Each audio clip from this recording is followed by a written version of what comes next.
মনে করেন শিশুর কাছ থেকে কিছু নেবেন, পানি আছে ওর হাতে, আমি একটু নেই তোমার পানি, এরকম বলতে হবে ওরে। সুবহানাল্লাহ, ওর কাছে অনুমতি নেওয়া। বুখারীর হাদিস 2602 নম্বর হাদিস, 2602। একদিন নবীজির কাছে ঘটনা চক্রে নবীজির কাছে পানি আসছে, উদাহরণটা পানিরই। সুবহানাল্লাহ। উতিয়া রাসূলুল্লাহ বিশারাব, নবীজির কাছে একটা পানীয় আসছে, পানীয়। ফাশারিবা, নবীজি পানীয়টা পান করলেন। হয়তো কোনো কিছুর জুস নবীর কাছে পাঠাইছে, পানীয় বলতে আপনার আঙ্গুরের জুস হতে পারে, ওই জামানায় যে পানীয় হতে পারে।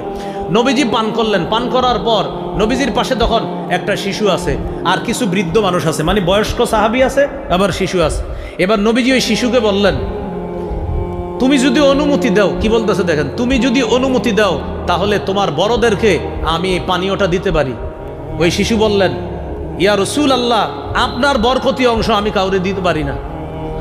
মা কুনতু লিউসিরা, বলতেছে মা কুনতু লিউসিরা আহাদান বিনসিবিকা মিনকা, হুজুর আপনার বরকতি, আপনি যেটা থেকে পান করছেন, এবার আপনি বলতেছেন আমি অনুমতি দিতাম, তার মানে এটা আমার।